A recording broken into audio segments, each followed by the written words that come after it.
Hey everybody, I'm Hadley Gamble. Today we're taking you inside Mumzworld. They represent over 5,500 brands across the Middle East, and they're the only e-commerce platform focused specifically on moms. I'm a mother. I'm also an entrepreneur. As a mother and an entrepreneur, I discovered that access to products was difficult.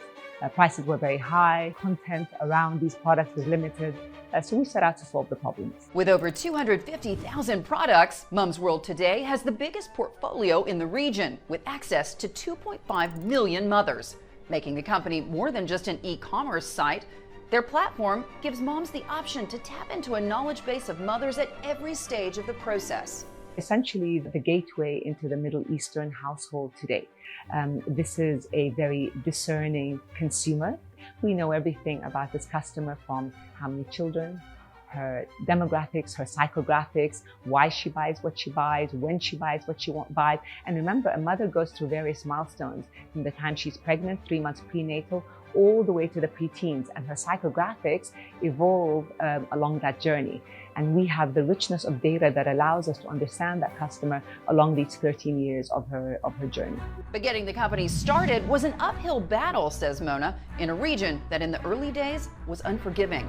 Supply chains were immature and e-commerce was nascent. E-commerce penetration was less than $2 billion.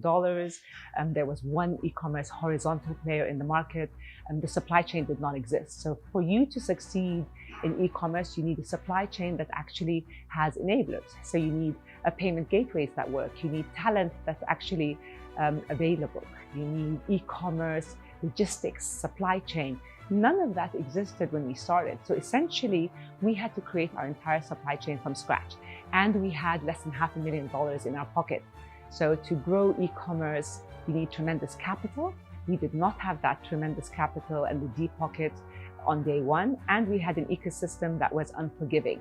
So we had to essentially drive or ride through that maze with limited resources, limited people, limited capital, and a consumer who wasn't yet used to the enabler of e-commerce. Fast forward a decade, and Mumzworld employs a staff of 250 people. 55% of that workforce are women.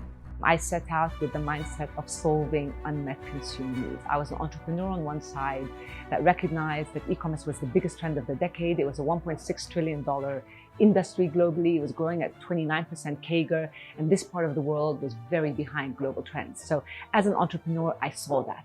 I also saw as an entrepreneur how e-commerce could potentially enable these unmet needs. As a consumer and as a mother of 3 children, I was frustrated. I was not enabled. I was not empowered. And I knew that I could marry e-commerce to these unmet needs and solve these problems. So our head of technology is a woman. Our head of inbound is a woman. Our head of Saudi is a woman. Our head of business development is a woman. And that's not because we set out just to find women, but because we found exceptional women who had the soft skills and the hard skills. And most important is they understood the consumer. Could you potentially see an IPO in the future of Mumzworld? Sure.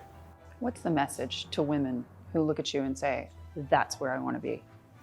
The journey was not an easy one, and it's not for everyone. I chose it. It was my decision for 3 reasons. The first one is a desire to create ecosystem impact. This is home for me. I feel obligated and impassioned to contribute to the region. That's one. The other one is as a mother. I wasn't empowered as a mother, and if I can add some value to other mothers and empower mothers, I believe you empower a mother, you empower a child, and you change really the world. So that's the second one that is a big driver for me personally. And the third message is, look, nothing great comes easy. Every day has to be a decision, every day. And there have been many times over the last 10 years that I have gotten up and I've told myself, this is very, very difficult. But that's part of the journey, and every day is another day. For CNBC International, I'm Hadley Gamble. Now, if you enjoyed this report, check out cnbc.com for more.